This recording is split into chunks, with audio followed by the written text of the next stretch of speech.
Hey Shinobis, tudo beleza? Galerinha, para quem ainda não me conhece, meu nome é Michael Souza e estou aqui trazendo mais um vídeo para vocês. E o vídeo de hoje será sobre redação, iremos falar sobre o tema a falta de água no Brasil. Beleza, pessoal? Mas antes de começar a comentar esse tema, mostrar minha redação para vocês, gostaria de deixar alguns recadinhos importantes. Aqui do lado estão as minhas redes sociais, é muito importante que vocês me sigam, se puderem, por favor, me deem essa força. E é muito importante também que você aprenda a escrever um texto, ou seja, a sua redação na tipologia textual dissertativa argumentativa.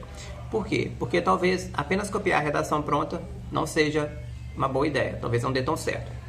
Vou deixar a minha redação aqui para vocês podem copiar, podem seguir o modelo, podem usar da forma que vocês precisarem, mas se vocês não souberem escrever, se tiverem dúvidas, ou se quiserem aprimorar a redação de vocês, a escrita, aqui no meu canal já tem vários vídeos onde eu ensino isso aí, com várias dicas bacanas. Então eu vou deixar aqui, super aconselho vocês assistirem depois, beleza? Bom, no mais é isso, vamos começar a discutir o assunto então. Proposta de redação. Com base nos conhecimentos construídos ao longo de sua formação, redige um texto dissertativa argumentativa em norma padrão da língua portuguesa sobre o tema A Crise da Água no Brasil, apresentando propostas de intervenção que respeitem os direitos humanos. Selecione, organize e relacione de forma coerente e coesa argumentos e fatos para a defesa do seu ponto de vista. Esse aqui é o enunciado da redação do Enem.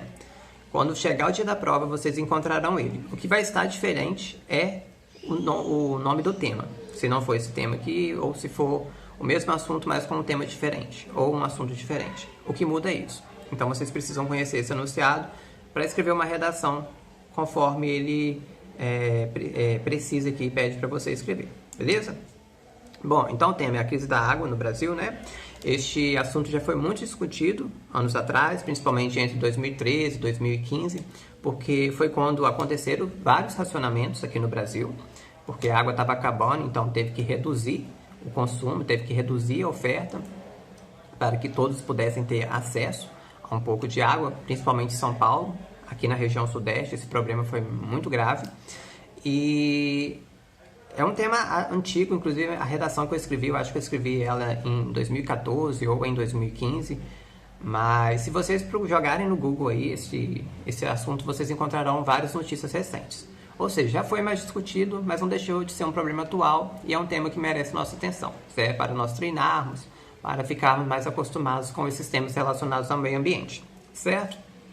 Então, dê uma olhadinha depois aí na internet, essa questão relacionada à falta da água, o que causa, quais são as consequências. Eu vou mostrar minha redação para vocês, na medida que eu for comentando, eu vou falando um pouquinho sobre o tema. Vou colocar aqui na tela a introdução, eu gostaria que vocês pausassem, lessem, para eu apenas comentar. Pausaram? Leram? Vou comentar então. Conforme descreve a Carta de Pero Vaz de Caminha, o Brasil possui uma quantidade abundante de água. Fiz uma alusão histórica misturada com uma alusão literária. Para quem não sabe, a Carta de Pero Vaz de Caminha, se eu não me engano, é o primeiro documento histórico do Brasil. É onde a história do Brasil começa. E lá ele descreve os recursos naturais do Brasil, como que era a terra quando ele chegou aqui, as impressões que ele teve. E uma das coisas que ele fala é que tinha uma quantidade muito abundante de água. E realmente é verdade, o Brasil tem uma quantidade boa de água. Então eu resolvi fazer uma alusão à Carta de Pero Vaz de Caminha. Para quem não sabe, na introdução é essencial, ou seja, é o básico, tem que ter a tese, o tema, o recorte, que é onde aquilo está acontecendo, e seus argumentos. Se você colocar só isso, fica assim, muito básico. Então, eu aconselho colocar uma informação para chamar a atenção de quem está lendo. Você pode colocar alusões. É o que eu indico. Alusão histórica, alusão geek, uma alusão de cinema, uma alusão literária, enfim. Aqui eu coloquei a Carta de Pero Vaz de Caminha. Entretanto, elo coesivo, ligando as frases, em pleno século XXI, esse precioso recurso natural vem exaurindo-se no país por ser utilizado de forma inadequada. Aqui eu apresentei o tema da minha redação, a falta d'água. E também falei sobre o recorte. Qual é o recorte? Brasil no século XXI, ou seja, Brasil contemporâneo. Tal questão merece zelo, tal questão, conectando as frases, merece zelo é a minha tese, porque pode elevar os problemas ambientais e econômicos e aumentar a sede no país.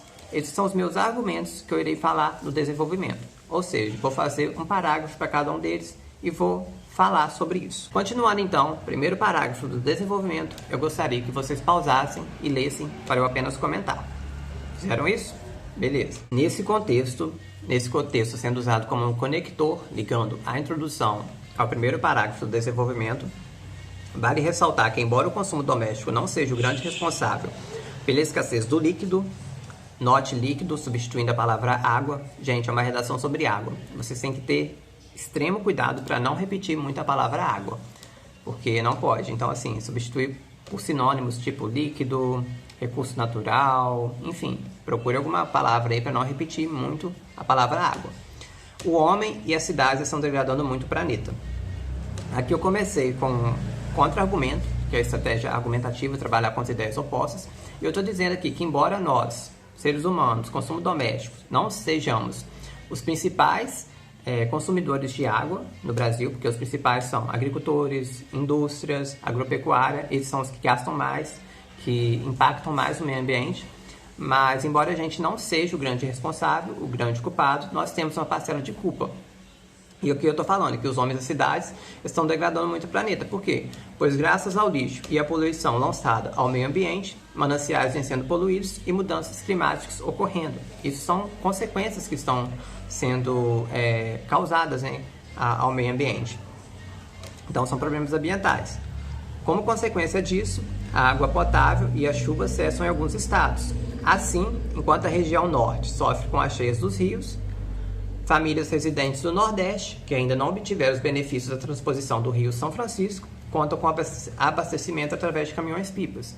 Isso aqui é um fato que acontece no Brasil. O Brasil é um país gigante, com várias regiões distintas, enquanto lá no Nordeste eles sofrem com a escassez da água, precisam do abastecimento com caminhões-pipas. Lá na região Norte, por exemplo, que chove mais, os rios sobem e acabam alagando aí as famílias que moram ao redor do rio, né?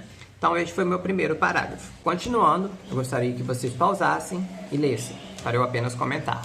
Pausaram? Beleza, então. Outra questão relevante, ou seja, outra além da que eu disse anteriormente, ligando os parágrafos, é a redução do índice pluviométrico nas represas, visto que, de acordo com Tales de Mileto, a água é o princípio de todas as coisas. Aqui eu fiz a minha citação, fiz uma citação indireta desse filósofo aqui, e estou falando sobre a redução do índice pluviométrico, ou seja, do índice de chuvas. Estou citando aqui o problema que eu disse lá na introdução, que é problemas econômicos, né? Então, logo, ou seja, ligando as frases, como consequência disso, portanto, uma vez que o volume diminui, os sistemas de produção de alimentos e de energia também sofrem quedas, que é uma verdade. Se você tem lá um reservatório que você utiliza para abastecimento de uma cidade, e ele precisa da chuva para encher, uma vez que para de chover, ele vai reduzir. Uma vez que reduziu, a água que era utilizada para abastecimento diminui, a água que era utilizada para produção de alimentos, para sei lá, agricultura, agropecuária também vai diminuir. Energia também fica mais cara. Então, assim, uma coisa está muito relacionada à outra. E vocês já sabem que em algumas cidades isso ocasionou racionamentos, né? Então, a gente pode talvez estar citando aí como exemplo o Cantareira lá em São Paulo. Dê uma olhadinha depois, certo? Este foi o meu segundo parágrafo do desenvolvimento. Terceiro parágrafo do desenvolvimento. Gostaria que vocês pausassem para eu apenas comentar. Pausaram? Leram? Beleza. Além disso, ou seja, disso que eu disse anteriormente, ligando os parágrafos, há muitos vazamentos no sistema de distribuição. Gente, nesse parágrafo aqui eu estou falando do sistema de distribuição, porque é uma água que já foi tratada, ou seja, é uma água que está própria para consumo e ela acaba se perdendo por falta de manutenção nesse sistema de distribuição, por conta de ter furos, de ter vazamentos, ou seja, é uma grande quantidade de água que está sendo desperdiçada porque a companhia responsável por fazer essa distribuição não está fazendo da forma correta. Então, eu coloquei isso aqui. Uma outra coisa que talvez fique interessante vocês colocarem é o subdimensionamento. O que é? As cidades estão crescendo, mas os sistemas, as companhias que têm esse sistema de distribuição de água, essas companhias de saneamento básico, elas não estão acompanhando o ritmo de crescimento da cidade. Ou seja, a cidade aumenta, o número de pessoas que precisam daquela água aumenta, mas a companhia continua oferecendo a mesma quantidade de água. Consequentemente, vai faltar água para alguém. Então, assim, vocês podem estar citando esse problema na relação de vocês também. A companhia oferecer uma quantidade de água menor do que o consumo da população que ela assiste, certo? Então, além disso, há muitos vazamentos no sistema de distribuição, o que gera um grande desperdício. Por conseguinte, segundo a Agência Nacional de Águas, se nada for feito, 50% dos municípios brasileiros podem ficar com as torneiras secas em 2025. Aqui eu trouxe um estudo dessa Agência Nacional de Águas, traz relevância para a minha redação. E note que eu estou colocando aqui torneiras secas, é uma forma de você substituir, por exemplo, falta de água, fica interessante. E esse estudo fala que se nada for feito para melhorar isso que eu disse anteriormente, 50% dos municípios brasileiros, ou seja, de todas as regiões, podem ficar com as torneiras secas em 2025. Nós já estamos em 2020. Então, assim, é algo que merece atenção. No entanto, em São Paulo, alguns reservatórios já secaram, ocasionando racionamentos. Isso aqui deve ter sido do mesmo ano que eu escrevi a redação, 2014 ou 2015. Agora, quando vocês forem escrever de vocês podem citar a data para ficar um dado mais confiável, ou então pegar uma notícia mais recente, por exemplo, de hoje. Então, esse terceiro parágrafo foi para falar lá em cima, na introdução que eu tinha citado, o problema de aumentar a sede no país, certo? Então, uma coisa aí relacionada à outra, os 3 argumentos já exemplificados anteriormente. Bom, este foi o desenvolvimento. Agora, para finalizar, vamos ver a conclusão. Eu gostaria que vocês pausassem, lessem, para eu apenas comentar. Pausaram? Vamos lá então. Em suma, ou seja, resumindo tudo, o problema da falta de água ainda assombra muitos brasileiros. Lembrando que na conclusão nós devemos retomar as ideias expostas e apresentar uma proposta de intervenção. E essa proposta ela precisa ser detalhada e não pode ferir direitos humanos, beleza? Então, já retomei as ideias expostas anteriormente. E lembrando que você não pode divergir durante a sua redação da sua tese. Ou seja, agora que chegou à conclusão, não vai apresentar uma ideia contrária à da sua tese que foi colocada lá na introdução, porque senão não fica coerente. A fim de que essa caótica questão, ou seja, caótica questão, a falta d'água, usando como sinônimo, seja elucidada, que é solucionada, ou minimizada, que é diminuí-la, é mister que o povo seja informado e que o desperdício seja reduzido. Este é o meu o que fazer. Para a sua proposta ser detalhada, ela tem que falar o que fazer, como fazer, por que fazer e para que fazer. Já falei o que fazer. Para que isso ocorra, ligando as frases, torna-se imperativo que as emissoras de TV informem sobre o tema por meio de campanhas educativas, visto que a televisão é a principal fonte de informação dos cidadãos. Bom, pessoal, emissoras de TV informar sobre o tema por meio de campanhas educativas é o meu como fazer. Coloquei um agente aí que é mídia. Visto que a televisão é a principal fonte de informação dos cidadãos, é o meu porquê fazer. Por que isso deve ser feito? Qual que é o efeito que isso aqui vai gerar? Então, falei um como fazer e um porquê fazer. Ademais, ligando as frases, é importante que indústrias e agricultores revejam seus processos, pois esses são os maiores consumidores de água no Brasil. Ou seja, o que fazer? A agricultura e a indústria rever seus processos. Por que fazer isso? Porque eles são os que mais consomem água no Brasil, consequentemente também, infelizmente, são os que mais impactam o meio ambiente e fazem com que as crises hídricas ocorram.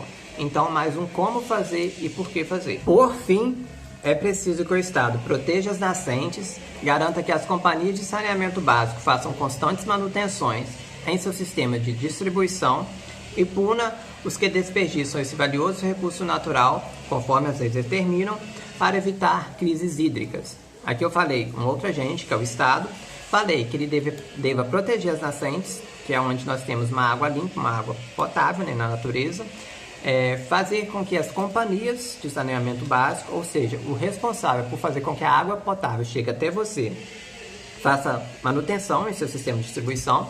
Já falei lá no desenvolvimento que nesses sistemas ocorre um grande desperdício de água, e puna as pessoas que gastam água de forma inadequada, ou seja, que desperdiçam, conforme as leis determinam, para evitar crises hídricas, porque, querendo ou não, a sociedade também precisa ser consciente, precisa utilizar a água de forma correta.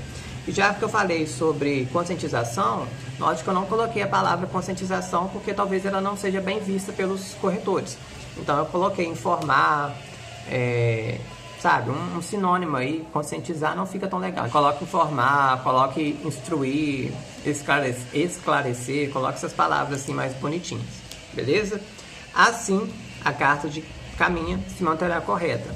assim a carta de caminho se manterá correta é o meu para que fazer. Ou seja, para o Brasil continuar com uma quantidade abundante de água potável e disponível para todos. Então, eu estou relacionando o final da minha conclusão com a minha alusão histórica lá da introdução. Essa foi a redação. Vamos agora corrigi-la segundo os critérios de correção do Enem, beleza?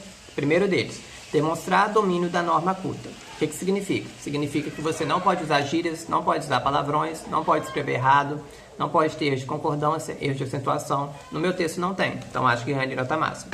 Compreender a proposta da redação e desenvolver um texto dissertativo argumentativo. Compreendi a proposta, não fugi do tema, falei sobre a falta de água no Brasil. Meu texto tem introdução, desenvolvimento, conclusão, ou seja, ele foi escrito na tipologia textual, dissertativa argumentativa. Eu apresento uma tese, defendo ela no decorrer do meu texto e no final dele eu apresento uma proposta de solução igual o Enem pede. Então também ganharia nota máxima. Coerência. O que é coerência, Maicon? O seu texto tem que estar claro, tem que estar objetivo, ou seja, a pessoa que está lendo tem que entender o que você quer dizer.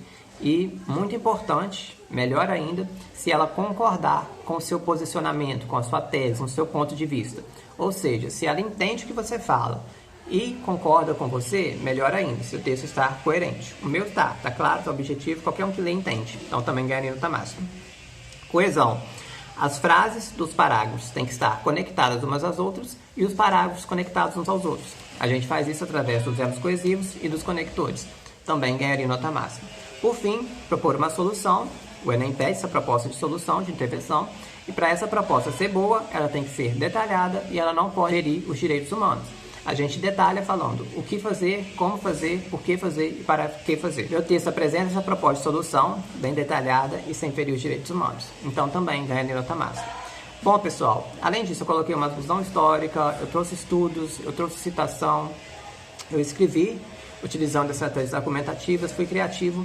Então eu acho que ganharia uma nota máxima, ganharia uma nota 1000. Se não ganhar uma nota 1000, ganha uma nota bem próxima de 1000. Agora eu aconselho vocês a escreverem um texto de vocês. Se vocês julgarem necessário, aprimorem ainda mais essa redação, coloquem dados mais recentes, tentem deixá-la mais criativa, coloquem, sei lá, algumas notícias aí importantes e mostrem a sua opinião sobre elas, beleza? Bom, é isso, espero que vocês tenham gostado. Se vocês gostaram, dê um joinha no vídeo, se inscreva no canal, qualquer dúvida, qualquer sugestão, pode deixar um comentário aqui embaixo que eu estarei lendo. Se eu souber, eu respondo, certo? Se quiser que eu comente algum outro tema ou escreva sobre algum outro tema, escreve aqui embaixo. E eu acho que é isso. Vou deixar as minhas redes sociais aqui novamente. Me sigam lá e até a próxima, pessoal. Beleza? Então, até a próxima e tchau, tchau.